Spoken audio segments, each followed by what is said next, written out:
Welcome everyone back to Pommy and Oz. Hope we're all doing really well. If you're new around here, please hit the like button, hit the subscribe. It does mean the world to me. Thank you very much as well for your messages of support. I'm okay. Waist up. I'm all right. Taking the feeling off this arm, to be fair, which is good. So that's a positive, I suppose. And do the review of the Carlton versus Gold Coast game, which is going to be a really good one to get into. 29-point victory for the Blues in a game that I would describe as professional. I thought it was far from the most polished performance, but I thought it was incredibly professional. And I know a lot of people are talking about killing off teams. I mean, I'd still say 5 goals is killing off a team. That's quite a gap. I'd say Carlton were never really troubled. I thought it was really professional, and with a 5-day break with the injuries, I would have been mighty pissed if we'd gone hard with a few questionables in that team. A few guys who had knocks in the third who looked a little bit lethargic in the fourth. And we went to make a statement and missed 5 players, especially when you're nursing about 2 players that had tests in that game. Numerous players returning from injury and also numerous players that are serially injured. And then I watched the Port game yesterday as I did the review for this game.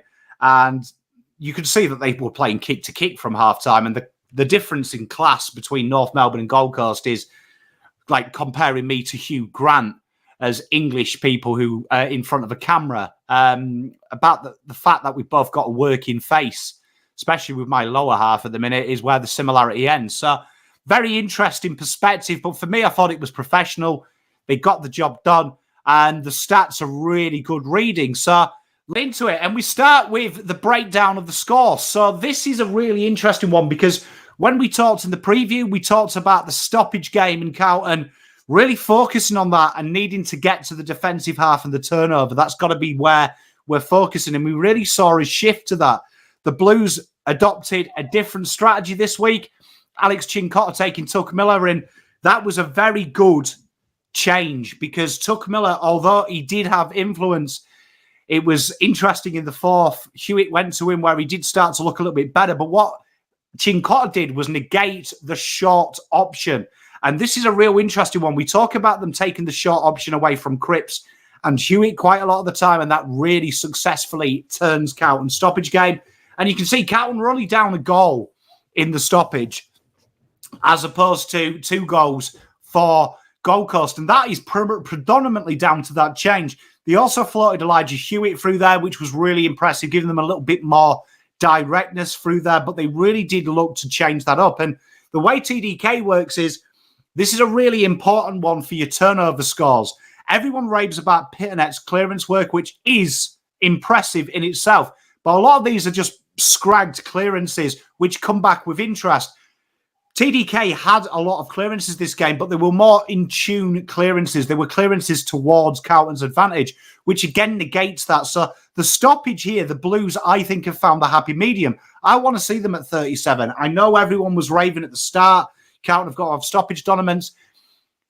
When you cede a little bit of stoppage dominance, you create turnover. And this is where you see here, Carlton plus 21 for turnovers versus their average. And this was the traps they set in the back half of the ground. Nick Newman and Sard joining in that lurking trap. They played Kemp and Cowan really high up in defence of clearance and stoppage, which basically is a change up from where we've seen Newman and Boyd. They play bigger players trying to create that intercept from there. And their turnover game was exceptional. And this is where you hide the lack of raw pace. When you're turning it over, you look distinctly faster.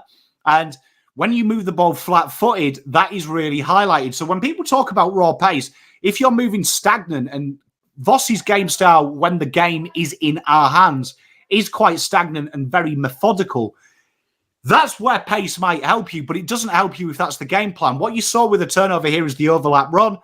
Players like Sard, Newman, Ollie Hollins was incredible at this week. Very interesting that Ollie Hollins and Akers almost occupied the same wing at times. Carlton trying to create that overlap run. And that more successful wing was occupied by Mr. Walsh and Mr. Elijah Hollins. Very interesting that Carlton have tried to find that stopgap there of trying to create 4 players that can run 15Ks and create that overlap run. And this caused chaos. And we talked about it. Turnover game, Gold Coast are very strong at this. They look to run and stun, and Carlton really negated this. This was a real positive moving in, because against the good teams, you've got to be able to do this. And the defensive half, finally, the Blues there, look, plus 47 points from defensive half. And it was because it was direct. It was bold. It was ostentatious at times. It was devil may care. And look at the defensive half depreciation from Gold Coast. Negative 14 and negative 20 on turnover. The Blues' pressure midfield-wise was incredible. They took away the short option. We always talk about playing Carlton. It's quite easy to get us on the overlap. Intercept the ball, a little diagonal ball, and then go back wide, and you're straight through. This week, the Blues set up a real big, strong midfield wall across width to width, and it made it hard. They made them go long. And when Carlton do that, that's where their strength is. You've got McGovern, Cowan was exceptional. Kemp, for me, was close to best on ground. The ability to set traps. And this is what happens when Carlton play one less tall. So statistically, you'll find Carlton's turnover game is a lot more smarter when they're looking to add that runner and play a little bit more bold. And Kemp, Cowan and McGovern played in very aggressive positions, which did it for the Blues. And this is a thing that they're going to have to learn, because when they were tested, they stuck to it and they ended any momentum build from them. It was an incredible performance from the Blues, and these stats are really, really telling. This is probably the most exciting one for me. For a team that almost doubled possession, to only be down 60 on pressure acts is incredibly impressive, because genuinely Carlton are a very defensive side and we're chasing tail. This week, their control of the football accounts for this stat. And when you go into the tackles here, you see nothing much has changed. Carlton really here, if they had a normal game where they're chasing tail, could have been plus 60 on tackles. These are real high endeavours. We always say pressure acts have got to lead to output. And this is what we criticised last week. The pressure acts were there. There weren't any tackles. This week, to be where you are average with 60 less pressure acts shows the intent on defence was a lot more applied. So this was a real positive from the Blues. And the Blues, again, managing to play a lot of uncontested football, which is really, really positive. And the tackle inside 50 count, the pressure acts were up inside inside forward 50, slightly down on there. But this is a real positive, because we started to get tackles inside 50 from players that should be there, not obscure players. So this was a real positive for me, and really shows Carlton really looking to add strings that will win finals games. These are the numbers that really do excite me, though. The marks inside 50, the entries this week were a lot more smarter, partly because it was a slingshot style, so you've got natural one-outs. Got to look at great coaches who have commented on Carlton recently. Chris Scott is one of them. McRae is another, who have won flags in the last 5 years. And they say Carlton are at their most deadly when it's the 6-6-6 rule, partly because we can't fabricate that in normality, which is why probably we do focus on stoppage and clearance. But when you're playing defensive half football, you are going to have one-on-ones around the ground. And that's where Carlton are strong. And their entries this week, particularly from Ollie Hollands, Blake Acres, and Sam Walsh to a lesser extent in the second half, but in the first half most certainly, were deep. And they were trying to get that aerial supremacy. Charlie Kernon needs a lot of credit this week, because I think people forget how good he is. Against McAndrew, McAndrew has towed players up, as has Joel Jeffries in small forward players. He's really had a real good winning record. The way that these Blues really stuck, Zach Williams on Joel Jeffries and Mr. Charlie Kernon on McAndrew, looking to play deep. And in the second half, they started to play Charlie deep, Zach Williams a little bit higher up the ground. And that caused chaos for them, because that encouraged the deep ball, which meant McAndrew couldn't slingshot off the back half, which meant it put pressure on his intercept mark. Once that started to happen, Charlie Kernon got an ascension. And people need to forget, you've got to judge Charlie Kernon as you do opposite people. When you give Jacob Whittaker a little bit of an out when he gets beaten twice, because the excuse is all-star forwards have moments. Charlie Kernon waited for his moment, put him to the sword. Zach Williams was sensational at this direct running. And this was nice to see some forward have no defensive responsibility and only be aggressive and play off the back of the packs. And Zach Williams putting the small forwards to shame, showing that just the raw execution of the basics provides goals when you are playing off Harry and Charlie. And that was great to see. Goals inside 50, +3 for Carlton, less than 3 for them. And that's a huge shift for the Blues, because that is an area that we really need to keep it in this 30s. That is not as bad as it sounds. Quite bad, 30%, but that is about AFL norm. And the scores, fantastic from the Blues. If you can score half the time from your inside 50s, that is fantastic. And a down by 8 for them. Real good defensive display, and the Carlton really forced them to be shallow with their entries with the midfield pressure. That was a masterclass in how you defend this week from the midfield, really creating them shallow entries, which means you can feast on the defensive half turnover. Rebound 50 weight, Carlton +3, and we're back to now where we saw them last year. And this is where we were regarded as one of the best defences in the league. Again, the shallow entries, it's all the midfield pressure. People talk about the forward half pressure. Midfield's got to cop that, because the midfield pressure over the last 2 weeks has been diarrhea. This week, it was really strong. And the intercept marks, again, feeding on it, +4 for the Blues.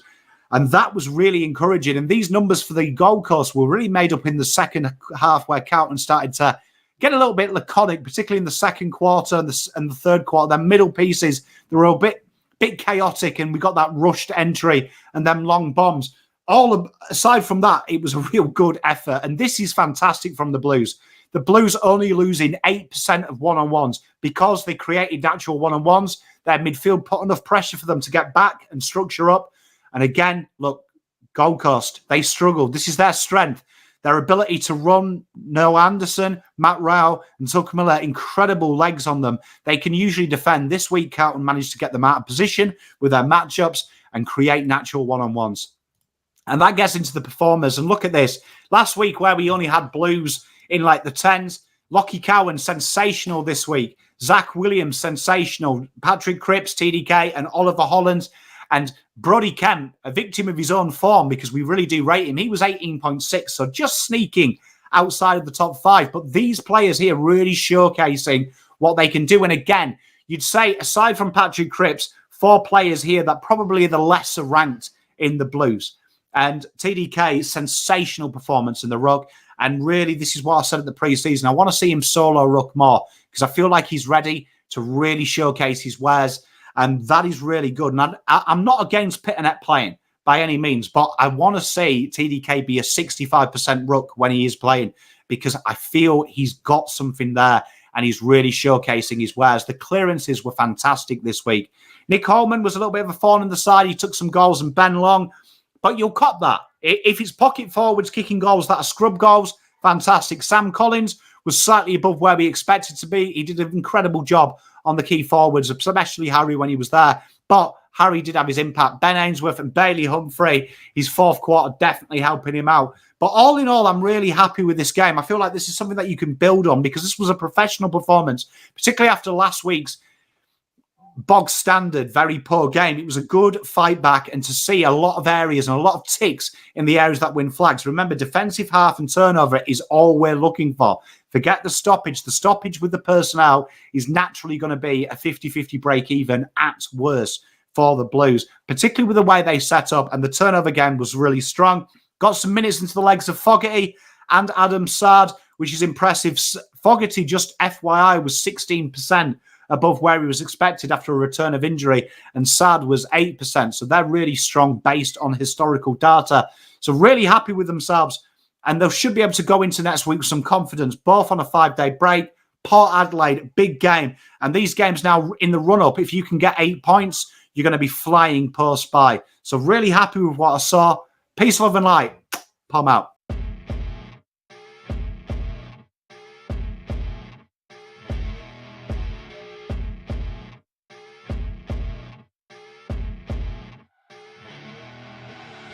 I see her rolling up, Uber black Cadillac, high heel boots and a sexy body full of tats. Baby's bad.